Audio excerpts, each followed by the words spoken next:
Sometimes, the best stories in golf aren't found on tour.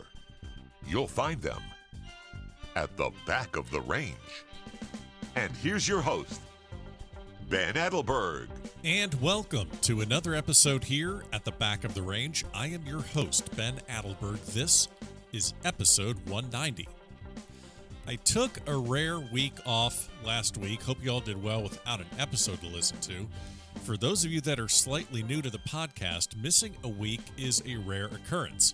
I think it's happened about 2 to 3 times, maybe 2 to 3 times in the last 3.5 years since I started the podcast. This time around, it was because I was just getting some special episodes prepared and needed to do some internal housekeeping, which is needed from time to time here at the back of the range. Basically, I had to do a clean pick and tidy things up. So for those of you that have ever worked at a driving range in the past, there you go. Did a clean pick. I hope that you all enjoyed the Masters this year. I have to say I was really happy that Hideki won. He has been labeled as one of the best players that never have won a major for quite some time. I can't imagine how much media scrutiny that guy has received during his career.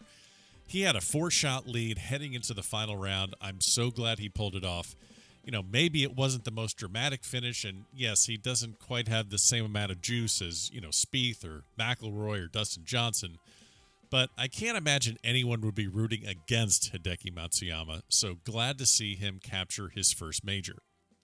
All right, so here's the game plan for me for the next week and a half. I'm running over to Naples, Florida, just across Alligator Alley, if you know, you know, to shoot some photos of the practice rounds at the Terracotta Invitational. One of the best amateur tournaments in the country, played at Naples National. Can't wait to check that place out.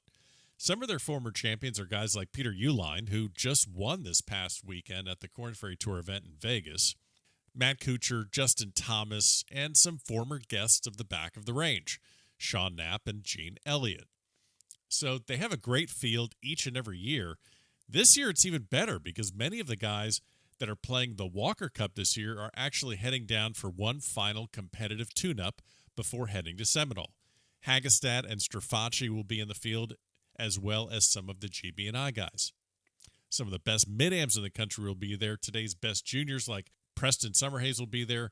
Incredible field. Really looking forward to seeing this place. Special thanks to Denny Glass, their tournament director, for having me. So, as always, make sure you are following along on Instagram this week. Plenty of photos and videos coming your way. Now, why am I only there for the practice rounds?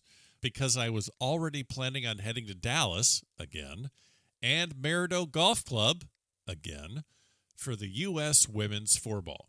64 teams comprised of the best amateurs in the world will play 2 rounds of stroke play. From there, half the field advanced to match play.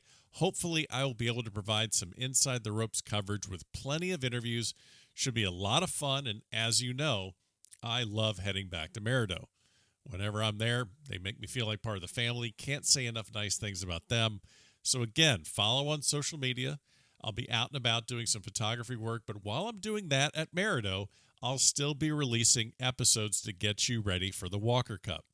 Remember, it is May 8th and 9th at Seminole Golf Club, and it will be televised on Golf Channel. So plenty of episodes coming your way in the next couple weeks. On to this week's guest. If it wasn't for an injury that he's battling right now, David Ford would easily be considered one of the favorites to win the Terracotta this year. And why? Well, he is the top-ranked junior in the AJGA right now. After a 4-win season in 2020, capped by a dominant performance at the Tournament of Champions, he really was the face of junior golf in the United States last year. I spent some time with him at the South Beach Invitational at the end of 2020, as well as some time with him and his twin brother at Maridoe. This is another great episode for parents and juniors. You'll hear how David and his family navigated their way through junior golf and found the right fit for him. Ultimately, he decided on the University of North Carolina, Chapel Hill. That's where he's playing his collegiate golf. Remember, not everyone out there is going to play in a D1 program. Not everyone is the top-ranked junior in the country. But I think you'll enjoy this episode, and especially David's mindset and approach to his golf career. You're going to see a lot of him and his brother Maxwell on the biggest amateur stages in the country over the next few years. And while 2023 Walker Cup seems like a mile away, there's a strong possibility that you might see the Twins donning stars and stripes on the old course in a couple of years. So let's get started. David, welcome to the back of the range. How are you? Good. How are you? I'm okay. I mean, Happy New Year. We're out of 2020, thank God. I know that your year ended down in Miami, as mine did as well, as far as covering golf, and now we're into 2021. You were, I think, the first junior golfer I've had on this podcast. This is like over 175 episodes.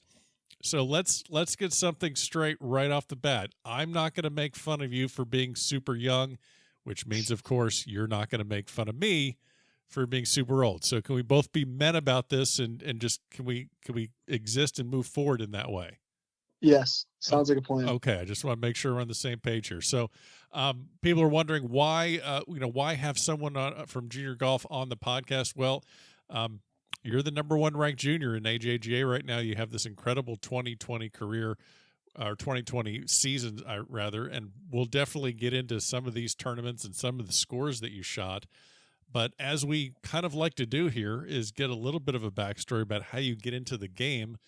We need to talk about your siblings as well, but talk to me about Peachtree Corners in Georgia where you live and perhaps how golf became so important to you. Yeah, well, where I live, there's a lot of competitive junior golfers and even pros and amateurs around here. But the junior golf program where I play at Atlanta Athletic Club is really strong.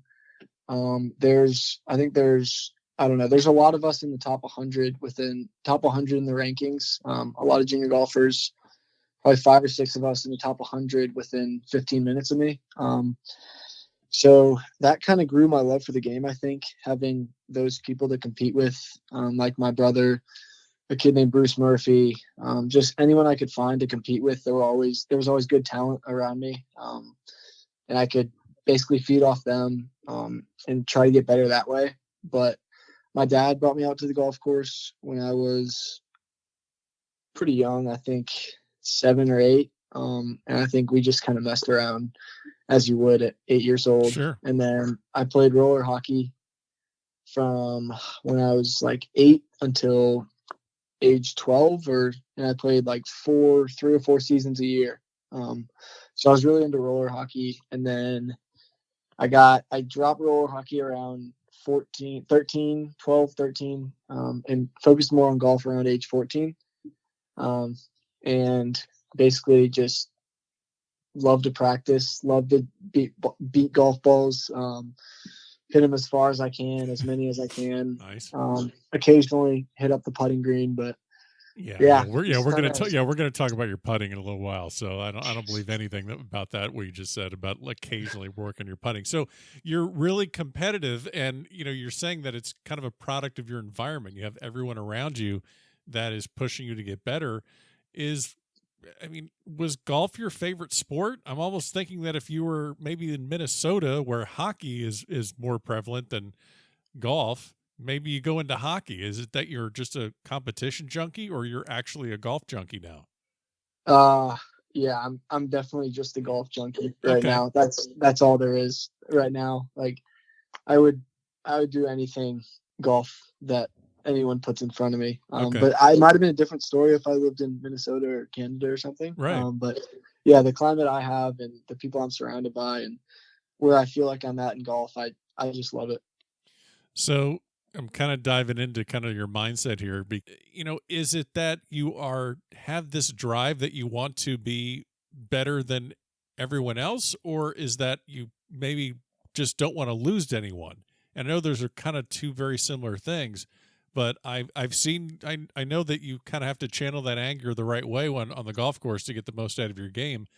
What's worse for you, not winning or losing to your friends? The getting better than everyone else part is the type of preparation that's like off the golf course or practicing. So whether it's reading a book about golf or writing down your thoughts about your golf game or hitting putts on the putting green, hitting balls, I feel like that's kind of where you get better. Or at least in my mindset, that's where I've always thought of like, okay, I'm here to get better. And then when I'm on the course, it's I'm here to win. I'm not here to lose. I'm here to win. Right. Best golf book you've read recently? Uh punting out of your mind by Yep. Bob Rotella. Yep. That's kind of, I read Golf is a Game of Confidence. And then I liked it, but I felt like it was more of a overall golf game and a ball striking book, kind of. Sure. Like just kind of overall golf. And then putting out of your mind is focused solely on the game within the game, which is putting. So it grabbed my attention, and I've read it once all the way through, and then let's see, I read it once all the way through, and then whenever I'm not putting as well, I usually read it, like just bits and pieces of it. Sure. No, I think it's also great just to kind of unplug a little bit from the physical aspect of the game and actually maybe flex a different muscle and just absorb Yeah. it. Yeah. So we've talked a little bit about your brother Maxwell, twin brother, Yep. but we I feel that your sister Abigail, I mean, you guys are triplets. I feel that she probably does not get the publicity. So tell me something about your sister. This is her time to shine here on a golf podcast, which is, I'm sure, just her dream. But I mean, but what's the dynamic where you two are really just going at it all the time? How does that dynamic work with your sister? It works okay. I don't really see her that often, just because I'm at the golf course. Sure. And that's kind of all where that's all the time that I spend in my life is at the golf course. Okay. So I don't really see her that often. I haven't really been able to like develop a close relationship with her, I think, because there's always been golf and then trying to beat my brother, and that's kind of my focus. Like at least 23 hours of the day. Okay. But yeah, she works at Chick-fil-A. She used to work at Chick-fil-A. Well, she's actually had like 5 or 6 different jobs. She's been fired 5 times from Chick-fil-A. No. Okay. No, okay. she's left for better pay 5 times. Oh, excuse me. So she does very well. I think she's paying for some of her own college education. She helped pay for a car, I think. She's very independent, and she sets a good model for me on how to live without more parental support, I guess. Yeah. Just because she's really good at living. She's really good at like supporting herself. As an 18-year-old girl, might be, but she is very good at that. So that opens up a lot of questions about just the competitive nature between you and your brother Maxwell. Now, obviously, we can, clearly say that 2020 was your year when it comes to junior golf. Winning 4 times, in AJGA events. So you had the upper hand on him this year. I know that he's had other success against you in previous years, and you guys go back and forth all the time. How do you it's kind of an interesting way of looking at it. I mean, you always want to go full throttle all the time, like you said, of beating your brother. But then again, there is that, you have to realize, hey, we are brothers. And, at the end of the day, we have to kind of coexist and live with each other and be brothers. So do you guys, how do you manage that? Do you maybe just kind of calm things down when you're not on the golf course? Or is it just always, 24/7 just going at each other? I think it's like mainly competitive.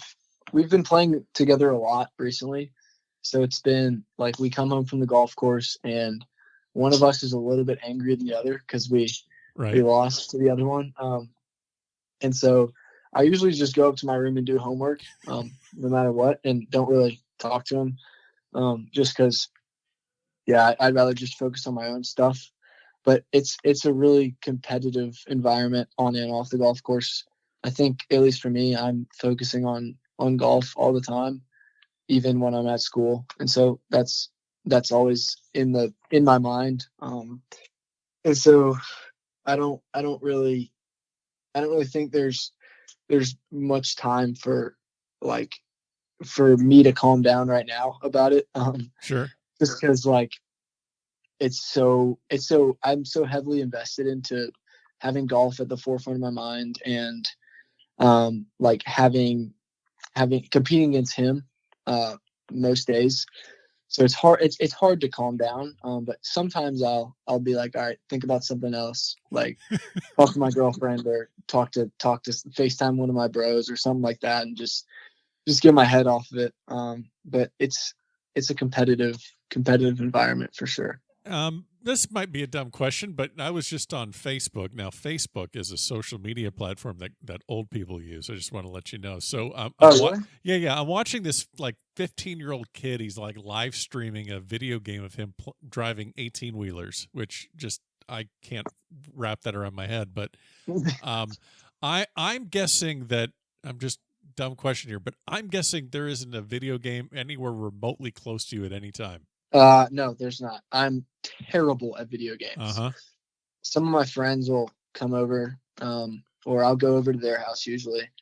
And like if they ever start playing video games, I would try, and I'm so competitive that I want to Sure. be good at the video game, but I'm just terrible at it. Like there's no other explanation that I just didn't get the practice when I was younger. Yeah. And yeah, I need a little bit more work on that aspect. I think you can. I don't think you need to go down that road. It's. I think you stay on the road you're on. You're doing just fine.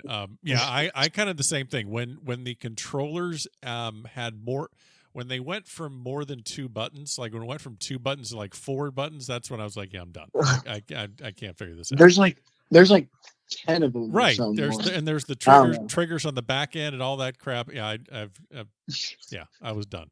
But no, I think you're focusing on the right thing. But like, have you ever bothered to maybe just like sit back and think to yourself, am I so damn competitive? Like even both you and your brother, when it comes to whether it's golf or, ping pong or anything like you just said, you're like, this is all I'm doing. I mean, I take care of my schoolwork, I balance everything, but yeah, all the time it is just like, I want to get better. That's your main goal right now. Have you figured out where that started from? It's like most kids or most 17, 18-year-olds, and like, hey, I finished 7th this week. Nothing wrong with that. Someone had a better week. I played well. I'm guessing 7th is just not going to do it. I mean, you're going to be pissed. Yeah. I mean, I hope I'll be pissed. I better be. Right.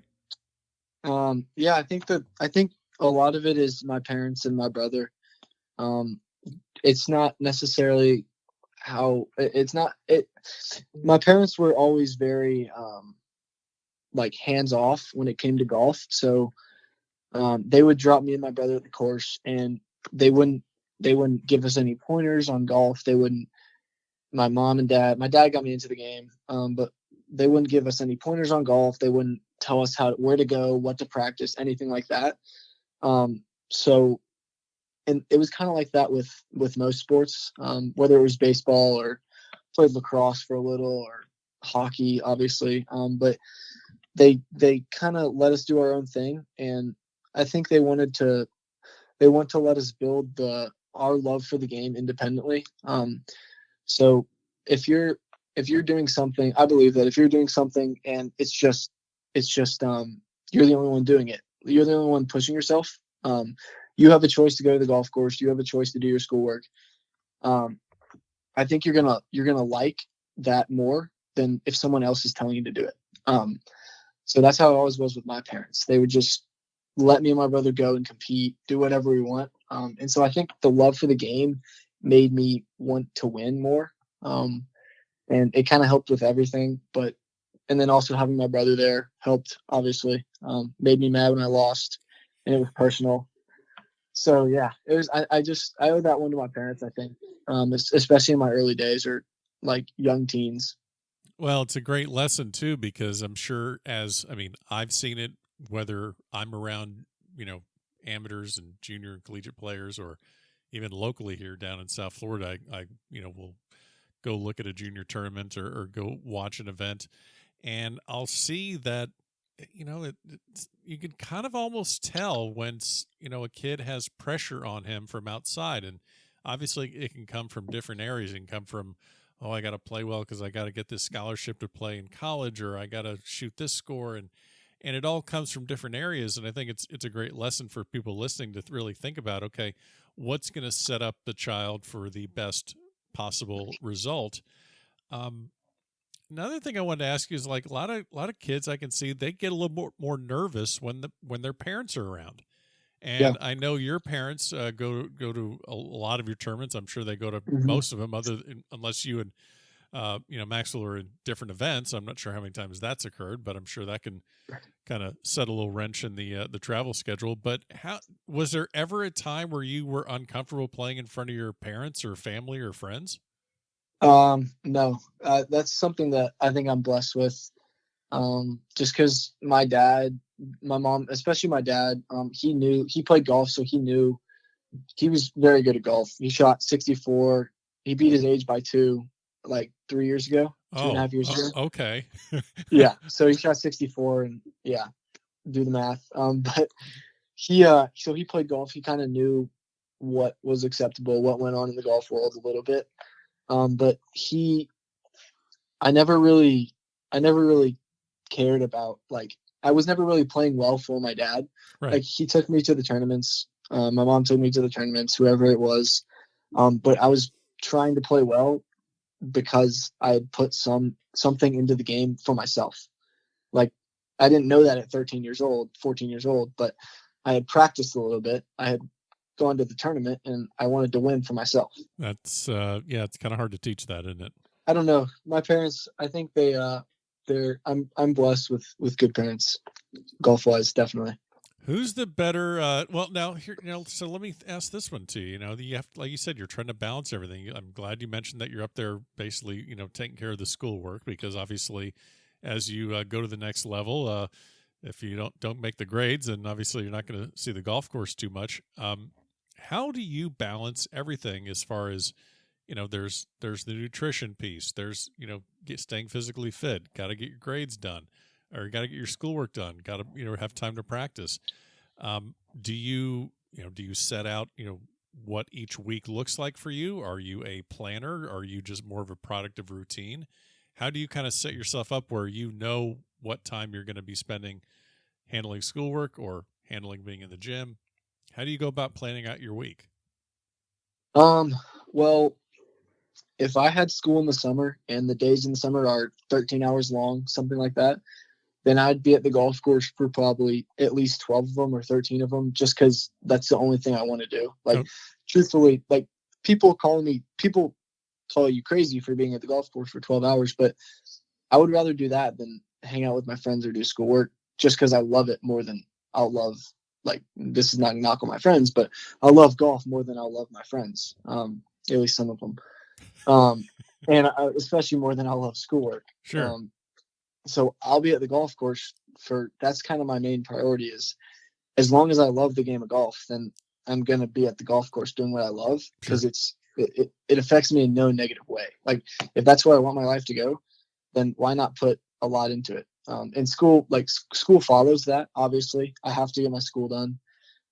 But I think a lot of it is setting your priorities. So if you want to have fun with your friends and that makes you happy, that will be the best way to make you happy in your life, then you should plan around that. But for me, it's just golf, and I plan around. It's not necessarily planning, but it's like I play golf, and then everything else fits in. I try. They fall into place, kind of. I try to get them all done. So yeah. Well, I mean, you're prioritizing your time, and basically, like you said, you're putting most of your time into what you care most about. I know that the junior golf career is coming to an end, but again, you have this great 2020, and I'm not going to hit on every single tournament, but you won 4 times. I have to ask you about the Rolex Tournament of Champions. This is right up the street from my place.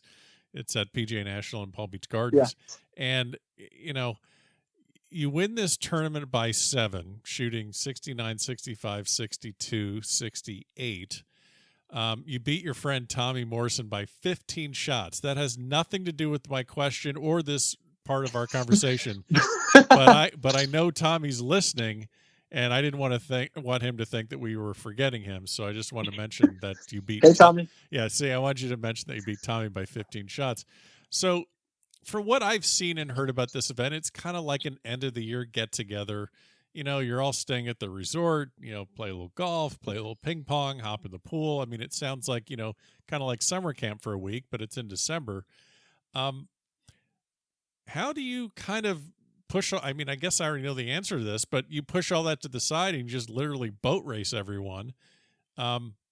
I'm guessing you went into that with I just want to win this thing. This isn't. I'm not here for the fun and for the seeing everyone. That can wait. I got to go take care of business. Yeah. Well, I hadn't seen my girlfriend Amanda Sombach. I hadn't seen her in like Name I don't know. drop. I hadn't Good seen her in job. a Good little way to, while. yeah, see, that's smart. We mentioned Tommy. You got to at least mention her in this too. So that's smart. That's smart. Yeah. So I hadn't seen her in a while. So I wanted to spend time with her, and she was playing in the tournament. But I wanted to spend time with her. I wanted to see all the guys. It was all my friends were there. It was a great week socially, and I think the main reason why I was able to push all the not distractions, but have the fun times and have the on course focus times. I think it was because I was I was a little bit angry that I knew I wasn't going to win Rolex Player of the Year because I wasn't ranked number one. Right. Kelly Chin rightfully deserves that 100%. I mean, he played great for the entire year. It was a sight to behold. But I was a little angry because I felt like I was the best player to never win Rolex Player of the Year. And I felt that. But I felt like if I went to Rolex and I swept the field, I left nothing out there, then people would It's a statement. realize that You made a statement.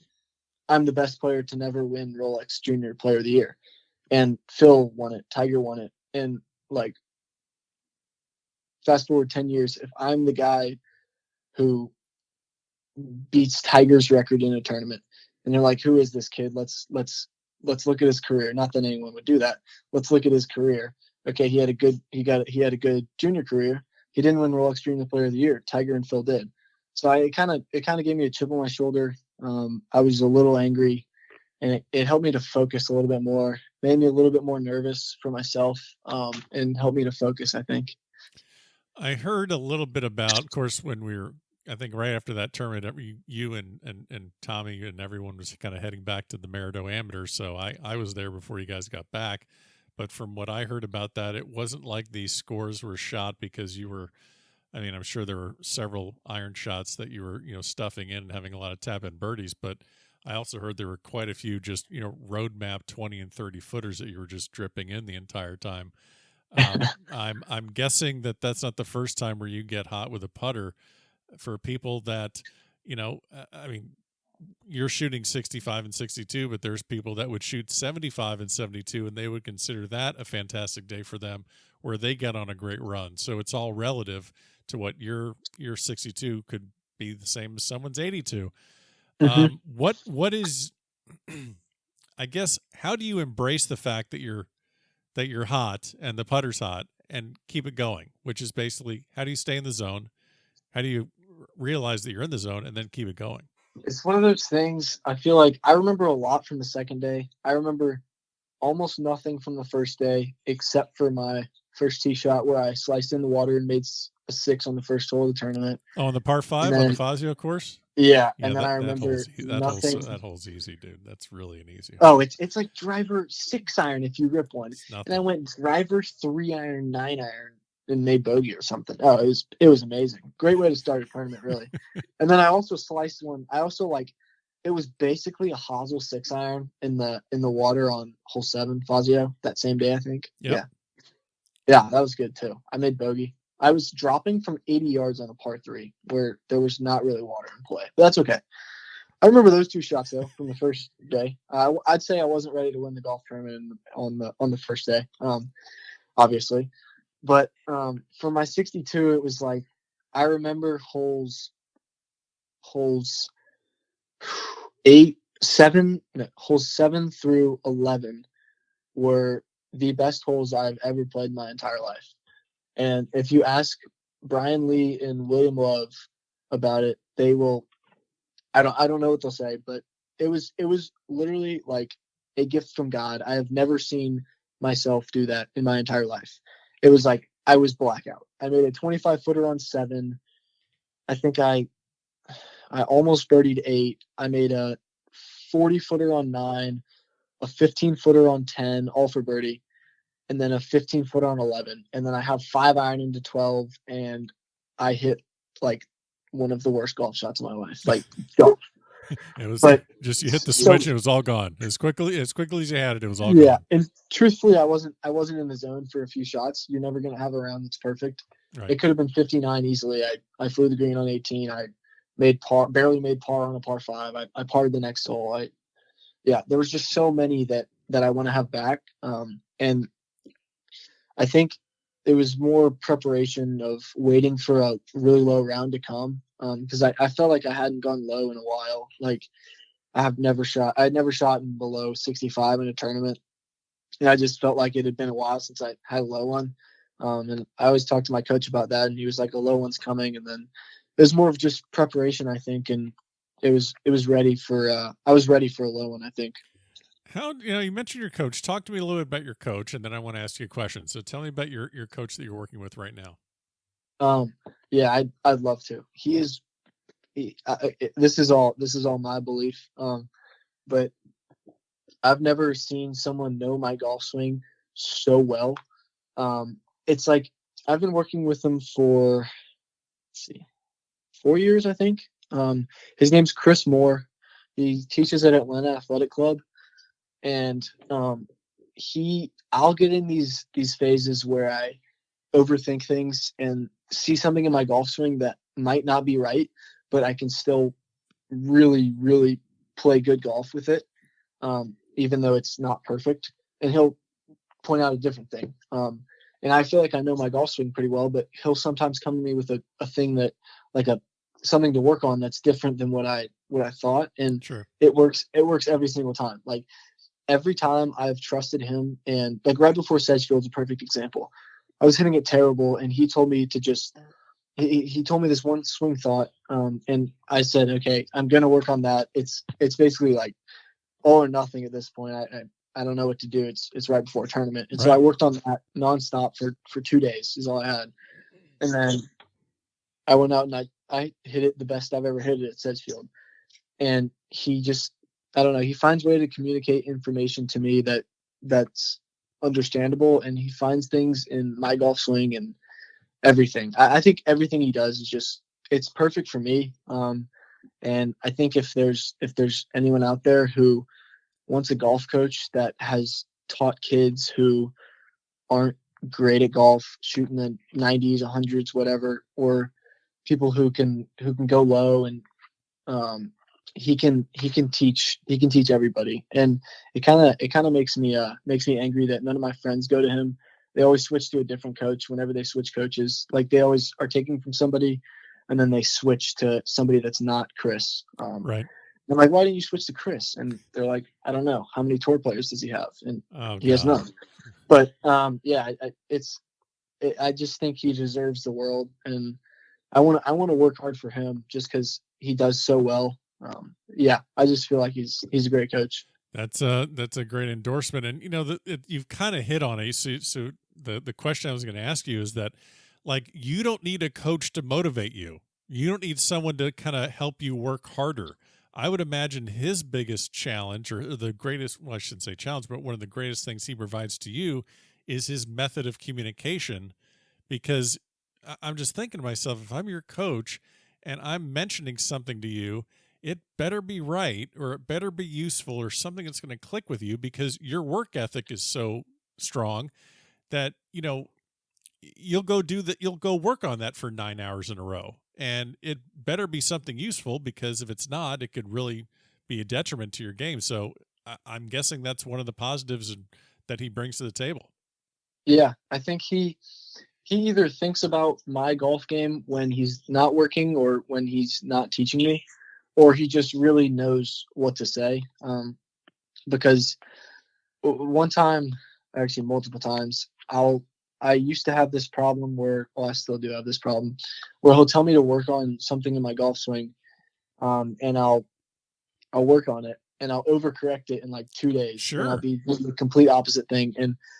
And we had to find a way to balance that. And the best thing we could come up with was get to a point where you're hitting it well, and then hit draws and fades and work it both ways. And I think I know it's just for me, but I think I can preach that to anyone who wants to get better. If you can hit a draw and a fade, then you can do just about anything with the golf ball that you want at any time. Yeah. And he found a way to communicate it to me so it was simple. It was, don't focus on your takeaway and your backswing and your footwork. Just hit a draw, hit a fade when you're swinging it well.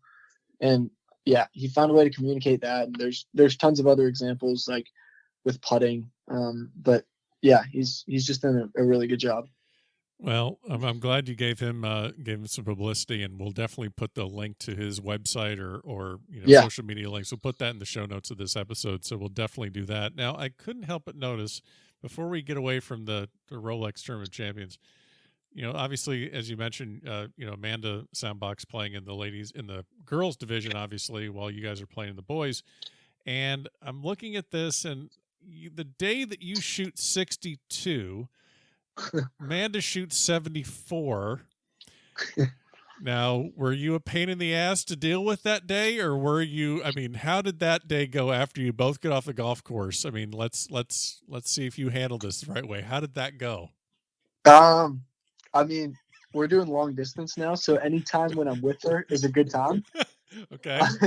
No matter what, and I think, at least I hope that she can see how much I love golf, and like when I play well or versus when I play bad, it's a huge impact on my life and my mood.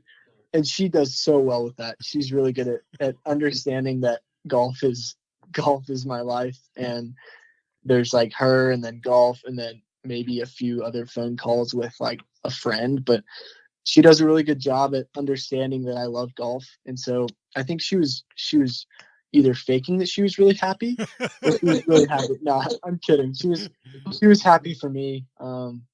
And I think she was in an okay spot. It played kind of tough that day for the girls. They were on champ. So she was in a pretty good spot. I think she was 5th or 6th or something going to the last day. So she was in a good spot. It's not like it was too bad. Well, but she had a solid week. She had a solid week, top 10, and she's, I believe, committed to University of Virginia. So congrats to her. And boy, I'll tell you what, if there's a time where she shoots 62 and you shoot 74, I just pray that I'm there to witness it. Man, that's going to be so much fun for me to see that. Holy that would be bad. Oh, come on. No, you'd be. No, that'd be great. That'd be great. There you go. Gosh, I'm going to walk you through this whole episode. Oh my God. No, that would actually be amazing. That would be so cool. If she did that, yeah. And what did you shoot today, David? Oh gosh. Yeah.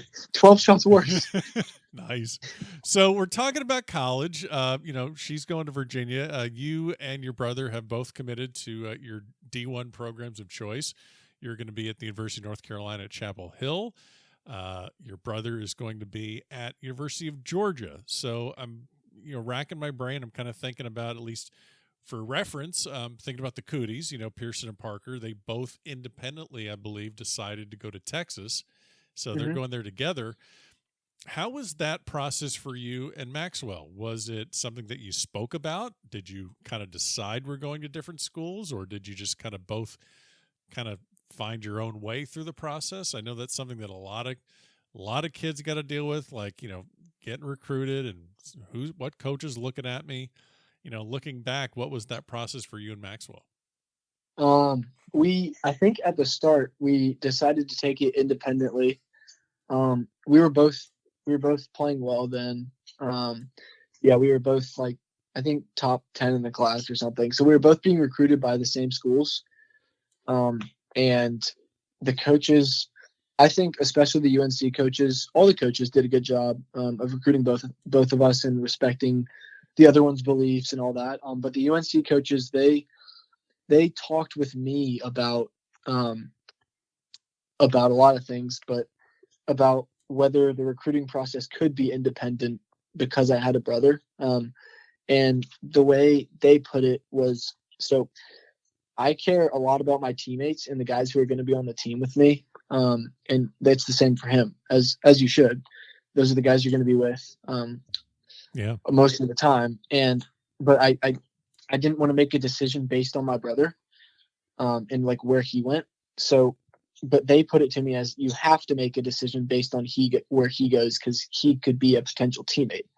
And that was something that opened my eyes. I don't know how I never thought of that before, but it was hard to talk through just because I was so conflicted because I didn't know if I wanted to go to school with him or didn't want to go to school with him, if I wanted time away. And it was kind of like that was the only thing I could ever stress about recruiting is whether or not I wanted to go to school with my brother. And eventually I chose UNC before he chose Georgia, and the coaches at UNC were perfect for me. Andrew DiBattista and Matt Clark. They speak to me in a way that opens my eyes about any topic. It's pretty cool. But my brother chose Georgia, I think a month after me, a little over a month after me. And his top two were UNC and Georgia, and he was still looking at UNC. I think it was a good program. He liked the program, but he was still looking at UNC mainly because I went there, and it'd be a really good 2021 class. Yeah. Yeah, but it was kind of interesting though. It was definitely a learning experience.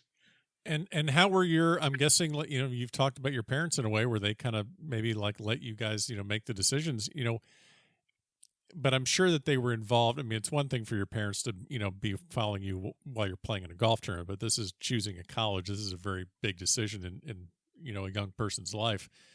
How were they? Because that, again, like I said earlier, parents of juniors listen to the podcast, juniors are listening to it. How did your parents help you and Maxwell during this process? Well, in simplest form, my mom cared about school because I cared so much about golf. Okay, smart. Which is yeah, that's what she should have done. Yep, for sure. There you go. And then I think my dad kind of just like asked me questions. Maybe they helped me through it by letting me like grow my love for the game of golf before, so I knew what I really wanted for golf. Like I talk so much about golf. It was a college decision, but I was going there to play golf, and that's all I wanted, and well, that's all I want. And so I think they trusted me to make a decision because they saw how much I cared about golf and cared about my future in golf. And I was being recruited because of golf. So right. I think my mom was involved in school just because I think she cares about me, and she couldn't be involved in the golf side of it very well because she doesn't know that much about it. But so she wanted to be involved in the school aspect, and I put it to her like, I'm going to UNC because it's a great golf school. It's a great everything. But I'm also going to UNC because the people there are smart and it will push me. It's a really good education. And I'm glad I chose a smart school. I bet my mom is glad too. I know she's always happy that I chose UNC and my brother chose a good school like Georgia, academically. Yeah. No. But they truthfully, they didn't really influence me all that much when I was going through the process. They basically, like I said earlier, they set me out at the golf course and let me do my own thing. Well, you guys are both ending up at really great programs. I know that, gosh, and you guys, I think it's kind of interesting how, you're both in different conferences. You might see each other at some invitationals, but for the most part, the only time that you're really going to collide would be in a national championship. And, hey, let's see if that happens. That would be, boy, I don't even want to go down that road of asking about you against Maxwell and match play at an NCAA match. We don't need to go. That'd be sweet. Yeah, I'm sure. Yeah, it would be if if it all goes down to the 18th hole, then who knows? Yeah. What are some things, and just a couple more, then I'm going to let you go. But I wanted to ask. They're obviously you're making, well, maybe this doesn't even make any sense anymore, because I was going to say, there's all sorts of sacrifices that you have to make to really make golf such a priority. But is there anything else you'd rather be doing? I think I already know the answer to that, but are there things in your life that are not obviously it's not your sole passion the way golf is, but do you have things that literally you do just to kind of unplug and say, yeah, I'm not really the best at this, but yeah, I like doing it anyway? Or is that completely foreign to you? No, that's something that I'm getting better at. One of my goals this year is to have fun more, have fun more on the golf course and a little bit off the golf course. But yeah, I went ice skating the other night. There you go. I've actually gotten a lot better at unplugging and not focusing solely on golf. The winter days are the shortened days are a lot easier for me to do that. But yeah, I'd say I'm not the worst at unplugging and finding something else to do, like playing ping pong or hanging out with my friends, or even reading a book sometime just to get my mind off of it a little bit. But yeah, there's during the day at least there's nothing else I'd rather be doing. Who's better, you or Maxwell in ping pong? Whew, I don't know, because I think I'm better, but when I lose to him, I doubt my ping pong ability. Only when I lose to him or like JVP. Those are the only two that just make me so mad when I lose to him, because I think I'm better than him, but I don't have enough practice or preparation to really back that up. Like, Right. okay, I'm better than you, just because I don't put my heart and soul into ping pong when I'm preparing for a ping pong game. I don't. But like when I'm out on the ping pong court, I'm going hard. Yeah. But I don't know who's better. Like I think I am. Yeah, I don't know. We're gonna have to have a match. Well, I mean, I kind of like the fact that that seems to be such a consistent part of junior golf, where I guess they have that set up at the Rolex, and I'm guessing that's set up at other tournaments where everyone's just going at it in ping pong. You don't throw your paddle or get all vicious and frustrated at all, do you? I mean, you're even keel. I broke a paddle. Let's see, when was it? I broke a paddle like maybe it was a year ago. I snapped it, I think, or I chucked it really hard at a chair.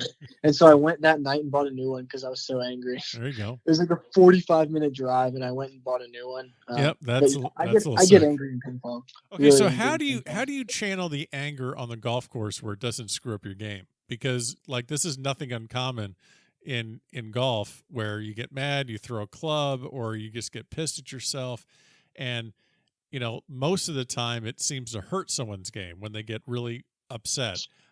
It sounds like you have kind of the opposite, where you get angry, get fired up, and it helps your game. Has it always been like that, or is that something you had to kind of learn how to control? It's definitely something I've had to learn how to control, and I don't do it always. Andrew DiVitetto, the coach, one of the coaches at UNC, he always talks about when I hit a bad shot, I start like it gives me motivation to hit a good shot, instead of like getting down on myself. Right. And that's something that I think back to whenever I'm not in the best state of mind, or I'm not playing well and I'm not real positive on the golf course. And that's something I think back to, but that's just for me. The main thing I could tell somebody else would be to stay positive, especially when someone else hits a good shot and you hit a bad shot. Say your opponent hits it to a foot on a 220 par 3, hits it to a foot, tap in birdie, and you dunk one in the water, make 5, and you have a negative reaction, that will play into your game and help his game. Yep. No matter what. Like, it's a cliche thing to say, just stay positive, but it's something that if you're always working on staying positive, then you're going to see better results, I believe. The results, at least for me, the results are just going to be better if I'm positive. It's a great point you're talking about also, where if you let yourself get down and your body language is negative, yeah, everyone sees that and they think, all right, he's done. He's toast. Yeah. Like find a small victory in a bad shot. Like, yep. You duck hooked one 30 yards into the hazard, 60 yards offline, but you almost hit the center of the face. That's good. Or your footwork was good. There you go. You didn't have a bad reaction. There's a positive. Something like that. The small victories are a step in the positive direction, I think. Great point. Well, David, I appreciate you stopping by the back of the range. I mean, you had this fantastic, like I said, you had this great 2020. Wanted to make sure I got your thoughts on it. And I appreciate a lot of things you shared, because, as I said, it's things that people will take. They can take and apply it to their own game. They can apply it to their kids' games. And I think you're going to have a great 2021. I wish you the best. And thanks again for stopping by the back of the range. Yeah, of course. Thank you for having me. And there you have it. Special thanks to David Ford for joining me on this episode here at the Back of the Range. Lots of episodes coming up in the next couple of weeks. Make sure you're following along on Facebook, Twitter, and Instagram. And if you want to listen to any of the previous episodes here at the Back of the Range, go to the website, thebackoftherange.com. We'll see you next time here at the Back of the Range.